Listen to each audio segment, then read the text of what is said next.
Fureur de lire, 25-28 novembre 2021.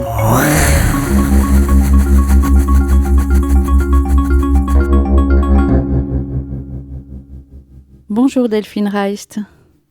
Pouvez-vous vous présenter en quelques mots ?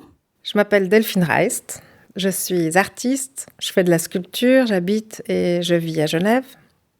Je travaille ici à Pictot, qui est un immeuble où travaillent 80 personnes dans le large champ de la culture. Peut-être quelques précisions sur la sculpture que vous pratiquez ? Oui, je fais de la sculpture en général avec des objets. Et j'essaye d'être très proche des objets. C'est-à-dire j'essaye de faire en sorte que les objets soient les protagonistes de ma sculpture, qui soient vraiment centraux. Et j'opère des transformations, mais assez légères, de manière à ce qu'on soit en rapport avec des choses que l'on connaît intimement, mais qu'on ait un regard légèrement différencié sur ceci. Et qu'allez-vous nous lire ? Je vais vous lire un extrait d'un livre de Svetlana Alexievitch qui s'appelle « La fin de l'homme rouge » ou « Le temps du désenchantement » et qui est traduit par Sophie Benesch. Et pourquoi ce choix ? Alors c'est une auteure qui me passionne en fait, que j'adore, qui est biélorusse et qui étudie l'histoire de la Russie du siècle passé et celle d'aujourd'hui à travers le témoignage de gens encore vivants. La fin de l'homme rouge est axée autour de qu'est-ce qui se transforme au moment de la perestroïka, qu'est-ce qui intimement change pour les habitants de la Russie. Et si c'est une période que beaucoup d'entre nous connaissent parce que c'est une histoire qui nous est contemporaine. Le point de vue des Russes sur la question est complètement différent. Et la relation aussi entre la démocratie et le capitalisme est tout à fait singulier dans le regard des Russes et tout à fait différent de ce qu'on a l'habitude de penser. Quelle est la relation que vous pouvez trouver entre la méthode, l'écriture de l'auteur et votre pratique ?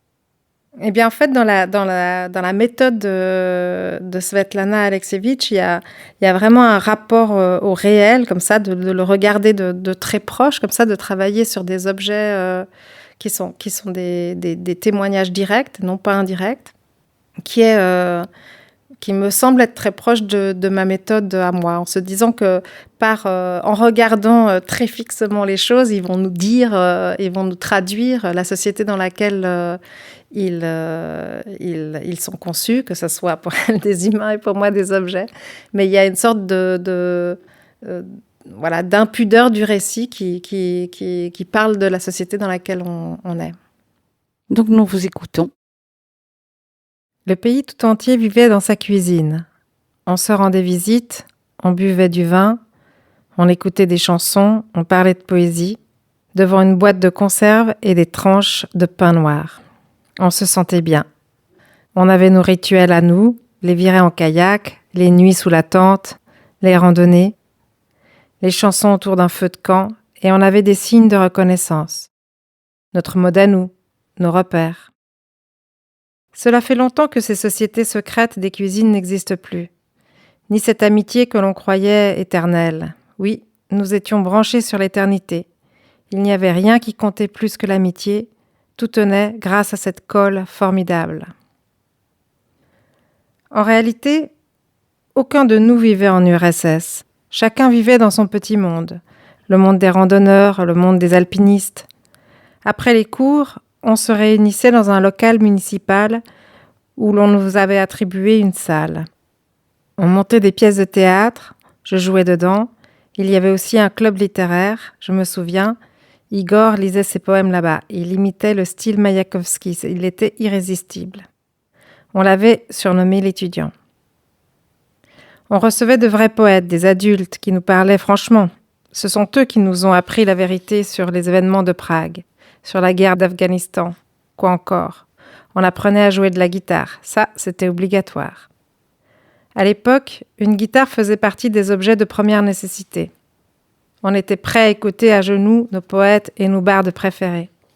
Les poètes remplissaient des stades entiers, sous la surveillance de la milice à cheval. Les paroles étaient des actes. Se lever au cours d'une réunion et dire la vérité, c'était un acte, parce que c'était dangereux. Descendre dans la rue, c'est génial. C'est une décharge d'adrénaline, une bouffée d'air frais. Nous, on déversait tout dans les mots. Maintenant, c'est difficile à croire. De nos jours, il faut agir et non parler. On peut dire absolument tout, mais les mots n'ont plus aucun pouvoir. On voudrait croire à quelque chose, mais on n'y arrive pas. Tout le monde se fiche de tout, et l'avenir, c'est de la merde. Pour nous, ce n'était pas comme ça. Ah ça non, la poésie, les mots, la parole. Quand j'étais en première, je suis tombée amoureuse. Il habitait Moscou. Je suis allée passer 3 jours là-bas. Le matin, à la gare, des amis à lui nous ont passé une édition renéotypée des souvenirs de Nadezhda Mandelstam. Tout le monde était plongé dedans à l'époque. Et il fallait rendre le livre le lendemain à 4 heures du matin. Le remettre à quelqu'un dans un train.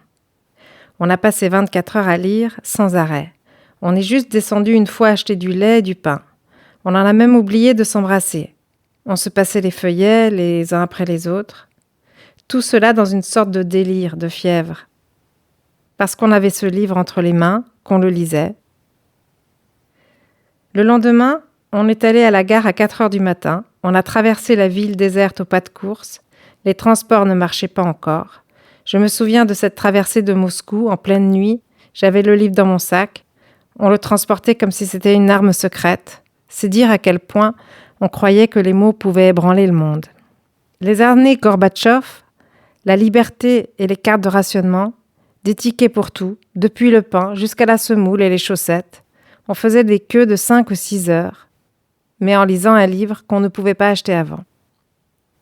Et on savait que le soir, il passerait à la télé un film autrefois interdit, qui avait dormi dans un placard pendant 10 ans. C'était génial. Ou alors, toute la journée, on pensait à l'émission Vzgliad, qui allait passer à 10 heures du soir. Les présentateurs, Alexandre Lyubimov et Vladislav Listiev, étaient devenus des héros nationaux. On apprenait la vérité, qu'il n'y avait pas eu seulement Gagarine, mais aussi Beria. En fait, moi, pauvre idiote, la liberté de parole m'aurait suffi, parce que comme je n'ai pas tardé à m'en rendre compte, j'étais une petite soviétique. Nous étions imprégnés de tout ce qui est soviétique, bien plus profondément que nous le pensions. Il aurait suffi de me laisser lire Dovlatov et Viktor Nekrasov et de me laisser écouter Galitch, je m'en serais contentée. Je ne rêvais même pas d'aller à Paris, de me balader à Montmartre ou de voir la basilique de la Sainte Famille de Gaudi, juste de pouvoir lire et parler. Lire. Quand ma petite Olia a eu une bronchiolite à 4 mois, j'étais folle d'angoisse. Je vivais à l'hôpital avec elle, mais je ne pouvais pas la coucher une seconde. Elle ne se calmait que dans mes bras, bien droite. J'arpentais le couloir avec elle. Quand elle s'endormait, 1 demi-heure, à votre avis, qu'est-ce que je faisais? Alors que j'étais folle d'inquiétude et que je manquais de sommeil. Eh bien, j'avais toujours l'archipel du Goulag sous le bras et je l'ouvrais immédiatement. D'un côté, mon bébé qui se mourait, de l'autre, Solzhenitsyn. Pour nous, les livres remplaçaient la vie, c'était notre univers. Ensuite, il s'est passé quelque chose. Nous sommes redescendus sur Terre. Cette sensation de bonheur et d'euphorie s'est brisée, en 1000 morceaux. J'ai compris que le nouveau monde n'était pas le mien, qu'il n'était pas pour moi. Il lui faut des gens d'une autre sorte. Les faibles, on les chasse à coups de botte. Ceux qui étaient en bas s'est retrouvés en haut. Bref, encore une révolution. Mais celle-là, avec des buts bien terrestres, un bungalow et une voiture pour tout le monde. Ce n'est pas un peu mesquin pour un être humain? Les rues se sont remplies de malabars en survêtement, des loups. Ils ont piétiné tout le monde. Ma mère travaillait comme couturière dans une fabrique de vêtements. Cette fabrique n'a pas tardé à fermer et maman est restée à la maison à coudre des sous-vêtements. Toutes ses amies aussi. On habitait dans un immeuble que la fabrique avait fait construire pour ses ouvrières. Eh bien, dans tous les appartements, On cousait des culottes et des soutiens-gorge, des maillots de bain. On découpait les étiquettes de préférentes étrangères sur de vieux vêtements, les siens et ceux de ses amis, et on les cousait sur ces maillots de bain.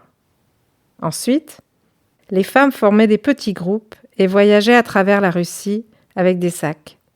On appelait ça la tournée des petites culottes. À l'époque, j'étais déjà étudiante. Je me souviens. Non mais quel cirque! Dans la bibliothèque de l'université et dans le bureau du proviseur, on entreposait des tonneaux de cornichons et de tomates marinées, de choux, de champignons. On les vendait et avec l'argent, on payait les salaires des professeurs. De temps en temps, toute la faculté croulait sous les oranges.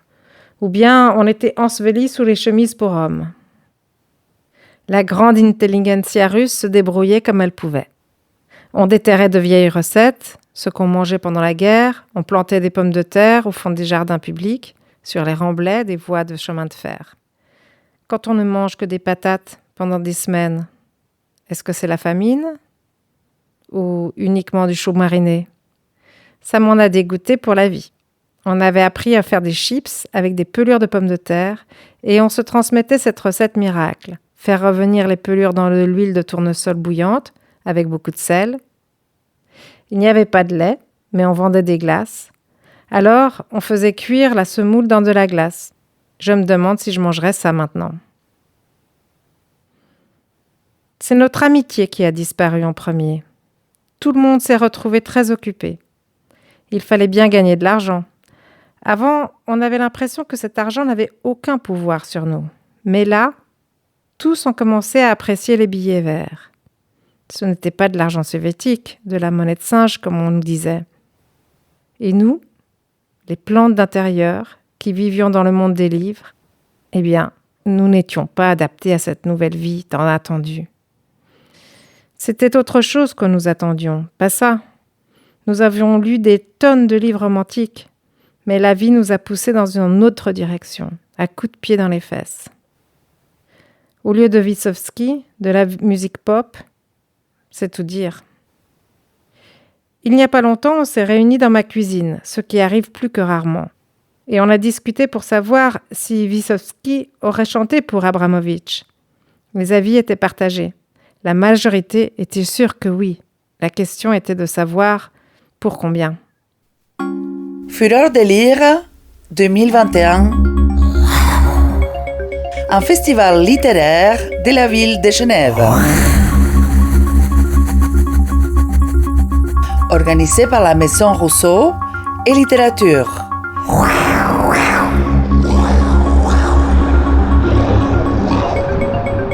25-28 novembre 2021.